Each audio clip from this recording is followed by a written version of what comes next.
do you southern people in southern Kaduna consider some of these killings as an invasion by fellow indigenes of Kaduna State, for instance, away from what the governor is saying, that some of the attackers are from Senegal, Cameroon, and Chad? Well, it's an invasion, of course, because some farmlands have been taken over. There's a college. We have only one college of education, the college of education Gidamwaya.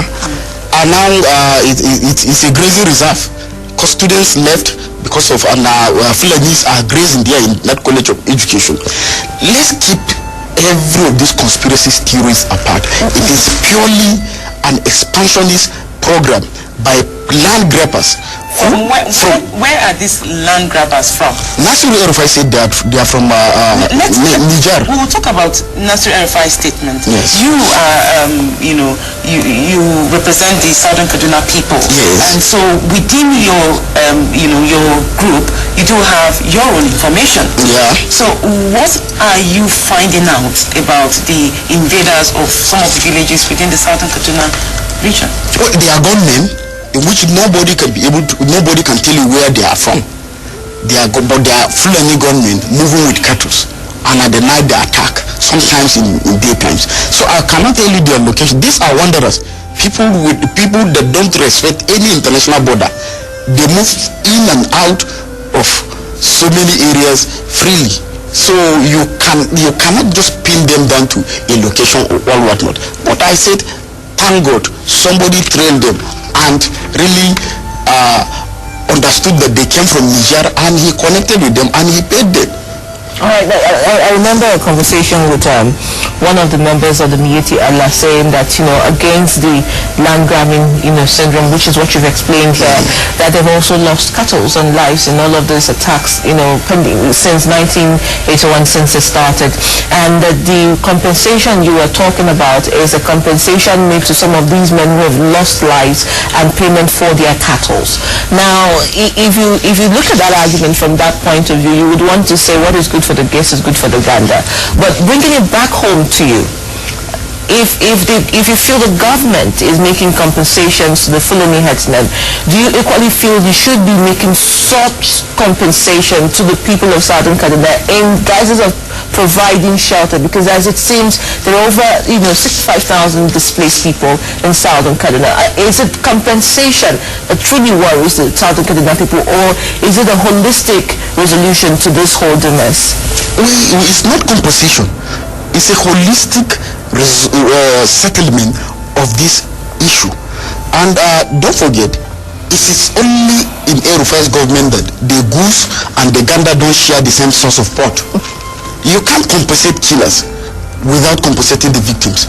As I talked to you, there is no specific place earmarked for IDPs. Those 60-something thousand people you call, they are living with relatives in other villages.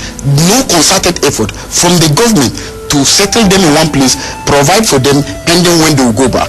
If you go as far as Niger to pay people, what stops you from at the same time paying your people at home here?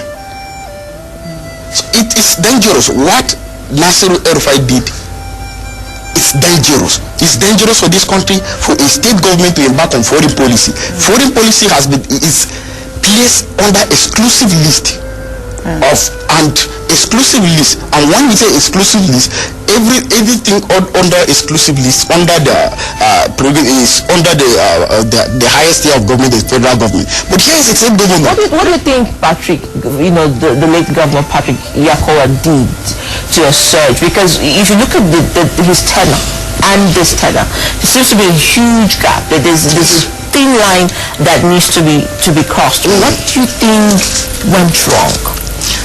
Late Patrick Yakowa was accommodating. Late Patrick Yakowa was understanding. Late Patrick Yakowa was humble. Late Patrick Yakowa was everything humane, and he listens to people. He takes his time. He visits the people. And Patrick Yakowa spent most of his time in Kaduna. But there's a sharp difference between him and the present governor. We overrated Nasir El-Rufai so much, hence this monumental disappointment. One, he doesn't listen. He's an all-knowing genius. He's a first-class material. Nobody can tell him anything. You can imagine, he called protesters, people that protested on 28th. He went to Kafanchan and he was confronted with mute protesters. He called them illiterate, indecent people. So you can't call people illiterate. Illiterates don't know that they have the right to protest. Do they? They don't. Yeah, this issue in Southern Kaduna, the killings in Southern Kaduna, clearly predates El-Rufai as governor. And then she mentioned a while back about Patrick Yakowa, late Patrick Yakowa, as governor of Kaduna State. At some point, he was the deputy governor of Kaduna State. And right now, there is a deputy governor of Kaduna State from Southern Kaduna, Bala Bantex. What kind of interaction, of interrogation has happened between the Southern Kaduna people and Bala Bantex? Because it does appear that the Southern Kaduna people will take a knock on Nasir El-Rufai while leaving out their own, who is Bala Bantex. Does this not give a sense that what is happening in Southern Kaduna could just be political? Bala Bantex agreed he's from Southern Kaduna and in one of the local governments that is under 24 hours curfew now. Fine. Apart from his physically being from Southern Kaduna, he is not with Southern Kaduna people in spirit and everything. He has not. Yes. In a sister station, Bala Bantex appeared in a morning show like this. And he said he called the killings in Southern Kaduna so-called killings. So if you are from Southern Kaduna, looking at the monumental destruction of this herdsmen, you can't call it so-called killings. After that statement, it is clear he's not with us. He is with them. He's with them. You know, when we hear statements like this, it shows that Kaduna State is clearly divided. Sure. Sure. Right. So the governor's statement that the marauders are from Cameroon, Chad, Niger, doesn't go down well with Southern Kaduna people, does it? It doesn't go down well with Southern Kaduna alone. Everybody should be worried about that one. So why should a government now embark on foreign policy agenda? Is there any law that says you should compensate killers? So do you agree that some of these killers may just be from the border countries and not necessarily people from within Kaduna State? Of course. Of course. With an extensive work and investigation from Nasir El-Rufai, what else can I do? He has links. Do you have evidence to prove that he has links? He said so. I wasn't the one that said so. He said that he identified them, he paid them, and even on 21st December, 2 days or 3 days ago, he reiterated it, that he will continue to pay them. Even if it means surrendering the entire treasury of Kaduna State, he will continue to pay them. So, so he will continue to, will he just pay